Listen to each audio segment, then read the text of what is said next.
Friends, this is Diksha. Welcome to our channel. तो आज हम आपके लिए लेकर आए हैं लिमिटेशन एक्ट का सेक्शन नंबर 5। आई होप आपको इस सीरीज पसंद आ रही होगी और हम कंटिन्यू इस सीरीज को आगे बढ़ाएंगे। आज है वीडियो नंबर 3 और हम डिस्कस करने वाले हैं section number 5। So section number 5 बात करता है extension of prescribe period in certain cases. कि आपन ने अभी तक पढ़ा है कि लिमिटेशन पीरियड में एक किसी भी सूट फाइल करने का या फिर एप्लीकेशन फाइल करने का अपील के लिए सबके लिए क्या होता है, एक प्रिस्क्राइब पीरियड होता है जो कोर्ट डिसाइड करता है जिसने लिमिटेशन एक्ट के थ्रू। तो लेकिन कोर्ट हमें यहाँ पे रिलीफ दे रहा है 5th सेक्शन में कि आप उस प्रिस्क्राइब पीरियड को एक्सटेंड कर सकते हैं किन किन कब कब टाइम पर। तो any appeal or any application other than an application under any of the provision of order 21 of the Code of Civil Procedure 1908 may be admitted after the prescribed period if the appellant or applicant satisfies the court that he had sufficient cause for not preferring the appeal or making the applicant within such period।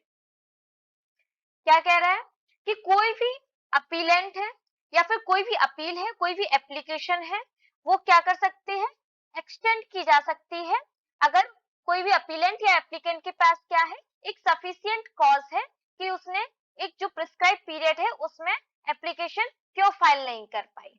अगर उसके पास sufficient cause है तो sufficient cause कौन decide करेगा, court will decide under the facts and circumstances of the case कि क्या होगा। It's all based on the discretion of the court कि जो सफिशिएंट कॉज है वो आखिर है क्या, मतलब कौन से ग्राउंड्स हैं। कोई डिफरेंट डेफिनेशन नहीं दी गई है कि सफिशिएंट कॉज किसे, मतलब किन किन ग्राउंड्स को हम सफिशिएंट कॉज कहेंगे, नहीं, it's all depend on the court. लेकिन it's not applicable on the order number 21 of the code of civil procedure. Order number 21 किसके बारे में बात करते हैं, एग्जीक्यूशन के बारे में बात करता है, तो वहां पे ये एप्लीकेबल नहीं होगा। और एक और बात कि ये किसके लिए है, ओनली फॉर अपील और एप्लीकेशन के लिए है, it's not applicable for the suit. ठीक है, तो फिर कोई भी अपील या फिर एप्लीकेशन है जो कि कहाँ एप्लीकेबल नहीं है, ऑर्डर 21 में कोड ऑफ सिविल प्रोसीजर को छोड़कर, और क्या कर सकता है अगर उसका सफिशिएंट कॉज है कि इन इन ग्राउंड्स की वजह से, इन फैक्ट्स और सर्कमस्टेंसेस की वजह से जो अपीलेंट है वो कोर्ट में सूट फाइल अपील फाइल नहीं कर पाया, तो फिर क्या कर सकता है, कोर्ट में है बेटा, सेल नहीं है। ये डिपेंड ऑन दी कोर्ट करेगा कि वो देखेगा पहले कि सफिशिएंट कॉज है या नहीं है। अगर कोर्ट को लगता है तो उस पीरियड को एक्सटेंड करेगा, बकाया नहीं करेगा। एक यहाँ पे एक छोटी सी एक्सप्लेनेशन दी हुई है। The fact that the appellant or the applicant was misled by any order, practice or judgment of the High Court is ascertaining or computing the prescribed period may be sufficient cause within the meaning of this section। ऐसा कोई भी fact है जो किसके द्वारा mislead किया गया है, मिसलीड हुआ है किसी ऑर्डर, प्रैक्टिस या जजमेंट, किसके द्वारा, हाई कोर्ट के जजमेंट के थ्रू, तो यहाँ पे क्या होगा, पीरियड एक्सटेंड हो जाएगा, तो उसके पास सफिशिएंट कॉज माना जाएगा कि हाँ उसके पास क्या है, एक सफिशिएंट कॉज है। कोई भी ऑर्डर है, जजमेंट है, प्रैक्टिस है, हाई कोर्ट ने दी है, ठीक है, और क्या कंफ्यूज हो गया है एप्लीकेंट कि क्या आखिर कोर्ट क्या बोलना चाहता है, तो फिर क्या करेगा, तो वो उस पीरियड में मान लेगा कि हाँ सफिशिएंट कॉज है और उस केस को क्या करना, उस अपील के जो भी प्रिस्क्राइब पीरियड को है एक्सटेंड करना चाहिए। It's all depend on the court. इसी का नेक्स्ट सेक्शन बात करता है लीगल डिसेबिलिटी के बारे में। लीगल डिसेबिलिटी के बारे में हम पढ़ चुके हैं। लीगल डिसेबिलिटी यानी कि ऐसी कोई भी डिसेबिलिटी जो लीगली हो, जैसे अनसाउंड माइंड जनरली हम बात करते हैं, माइनर हो, अनसाउंड माइंड हो। इसी का सबसेक्शन 1 कहता है where a person entitled to institute a suit or make an application for the execution of a decree is at the time from which the prescribed period is to be reckoned a minor or insane or an idiot। कोई भी person है वो entitle होता है suit institute करने के लिए, application देने के लिए और डिक्री को एग्जीक्यूट करने के लिए, जो जितना भी प्रिस्क्राइब पीरियड दिया गया है, जितना भी प्रिस्क्राइब पीरियड को समझा गया है। लेकिन अगर वो क्या है, माइनर है, इंसेन है, इडियट है, he may institute the suit or make the application within the same period after the disability has ceased। तो वो क्या कर सकता है, इंस्टीट्यूट कर सकता है अपना सूट अपनी एप्लीकेशन दे सकता है सेम पीरियड में, जब उसके पास वही सेम पीरियड रहेगी जब तक कि डिसेबिलिटी ठीक नहीं हो जाती तब तक। कोई भी इंसान है, वो क्या है, माइनर है और डिसेबल है, ठीक है। तो फिर क्या होगा, जब तक कि उसकी माइनॉरिटी खत्म नहीं हो जाती या फिर जब तक उसकी डिसेबिलिटी खत्म नहीं हो जाती, वो इंसेन है तो वो इंसेनिटी खत्म नहीं हो जाती।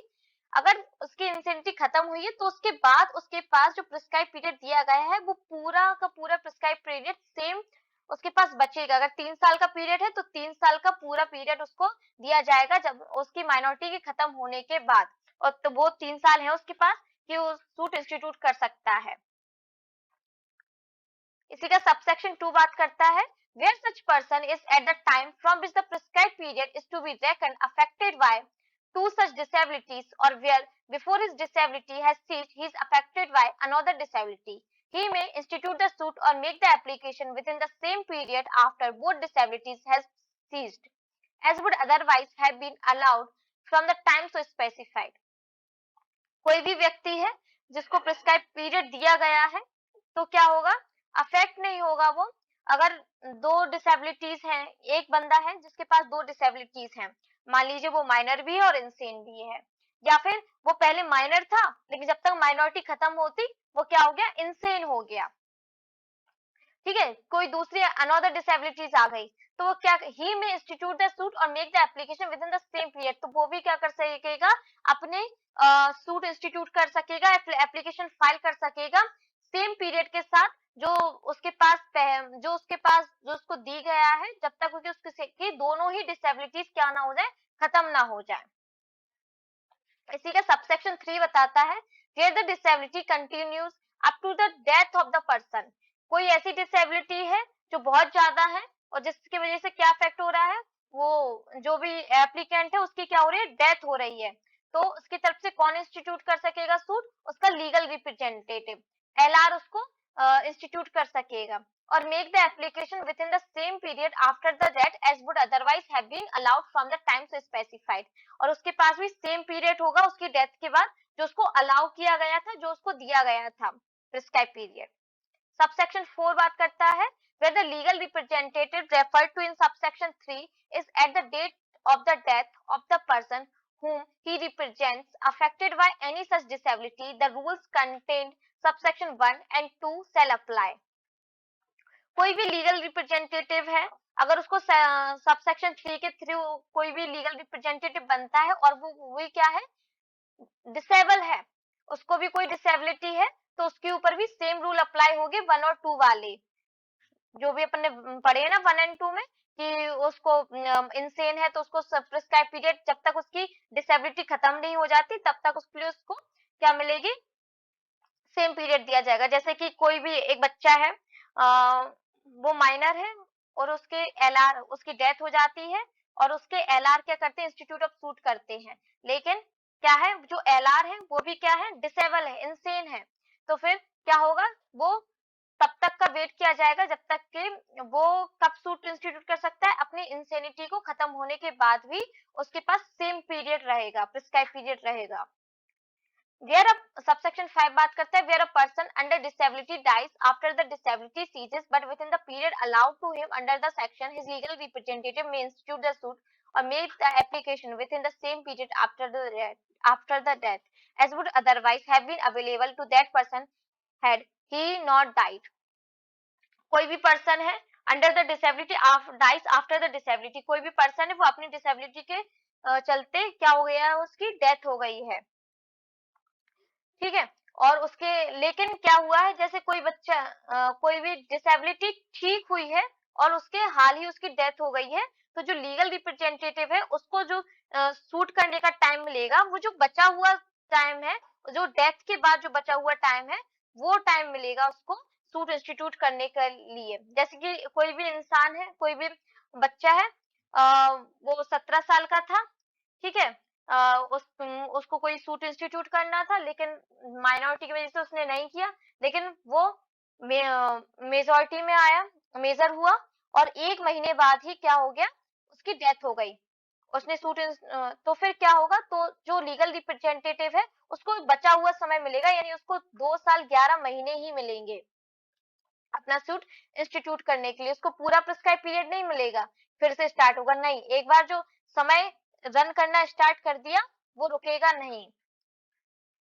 फिर चाहे लीगल रिप्रेजेंटेटिव अनसाउंड माइंड हो, इंसेन हो, माइनर हो, कुछ भी हो, नहीं, लीगल रिप्रेजेंटेटिव के पास फिर उतना ही समय रहेगा, 2 साल 11 महीने। इसकी एक छोटी सी एक्सप्लेनेशन है। For the purpose of this section minor includes a child in the वॉर्म। सिर्फ और सिर्फ इस सेक्शन के लिए माइनर को, वैसे अपन को पता है माइनर क्या है, माइनर वो बच्चे होते हैं जो 17 साल से 18 साल से कम होते हैं, लेकिन क्या है, माइनर को कहाँ इंक्लूड किया गया है, जो बच्चा वॉर्म में होता है उसको भी इंक्लूजन दिया गया है इसमें, सिर्फ और सिर्फ इस सेक्शन के लिए। एक बार जल्दी से रिवाइज कर लेते हैं। सेक्शन नंबर 5 बताता है कोई भी extension of the prescribe period, कोई भी एप्लीकेंट है जो कि जिसके पास सफिशिएंट कॉज है कि उसने जो भी अपील है वो क्यों क्यों नहीं कर पाई थी, तो फिर वो क्या कर सकते हैं, उसका पीरियड एक्सटेंड हो सकता है, लेकिन उसके पास क्या हो जाना चाहिए, सफिशिएंट कॉज होना चाहिए। बट ये कंडीशन कहाँ एप्लीकेबल नहीं है, not applicable for the suit और not applicable on order 21 of the CPC. और जो भी सफिशिएंट कॉज है वो किसके ऊपर बेस्ड रहेगा, it's based on the discretion of the court and court will decide under the facts and circumstances of the case.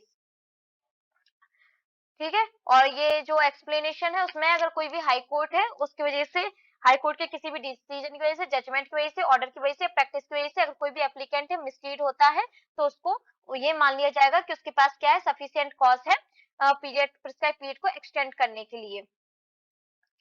Section number 6 जिस legal disability, जिसका सबसेक्शन बात करता है कोई भी एप्लीकेंट है जो माइनर है, इंसेन है, इडियट है, तो फिर उसके पास क्या रहेगा, सेम पीरियड रहेगा जब तक कि उसकी डिसेबिलिटी ठीक नहीं हो जाती। उसकी डिसेबिलिटी ठीक होने के बाद भी वो अपना सूट इंस्टीट्यूट कर सकता है और उसके पास सेम पीरियड रहेगा as the time of the suit. Subsection 2 बात करता है अगर कोई भी इंसान है जिसके पास दो डिसेबिलिटी है या एक के रहते दूसरी डिसेबिलिटी हो गई है, तो जब तक दोनों डिसेबिलिटी ठीक नहीं हो जाती वो प्रिस्क्राइब पीरियड स्टार्ट नहीं होगा और सेम रहेगा जब तक वो दोनों ठीक नहीं होती हैं। इसी का सबसेक्शन 3 बात करता है जब डिसेबिलिटी इतनी ज्यादा है कि डिसेबिलिटी के चलते डेथ हो जाए, तो जो एलआर है उसके पास सेम टाइम रहेगा डेथ के बाद अपने सूट को इंस्टीट्यूट करने के लिए। इसी का सबसेक्शन 4 बात करता है अगर एलआर डिसेबल है अंडर द सबसेक्शन 3, तो फिर क्या हो जाए, तो फिर उसके ऊपर भी सबसेक्शन 1 एंड 2 अप्लाई होगा। वो भी क्या होगा, जब तक उसकी डिसेबिलिटी ठीक नहीं हो जाती एलआर के, वो क्या कर सकता है, उसके पास सेम पीरियड रहेगा, वो सूट इंस्टीट्यूट कर सकता है अपनी डिसेबिलिटी ठीक होने के बाद। ठीक है, इसी का सबसेक्शन 5 बोलता है अगर एप्लीकेंट किसी की अगर एप्लीकेंट की डिसेबिलिटी ठीक हो गई है और उसके बाद उसने क्या कर दिया, सूट इंस्टीट्यूट कर दिया या फिर 1 महीना भी बचता है, तो जो एलआर है उसके पास क्या रहेगा, बचा हुआ समय रहेगा, ना कि पूरा प्रिस्क्राइब पीरियड होगा। इसी की एक्सप्लेनेशन, जो माइनर है उसके साथ क्या इंक्लूड होता है, जो minor includes a child in the वॉर्म, जो वॉर्म में बच्चा पल रहा है वो भी इंक्लूड होगा माइनर में। आई होप आपको वीडियोस पसंद आ रही होंगी। इस सीरीज को हम कंटिन्यू रखेंगे। Just like, support and share. Thank you.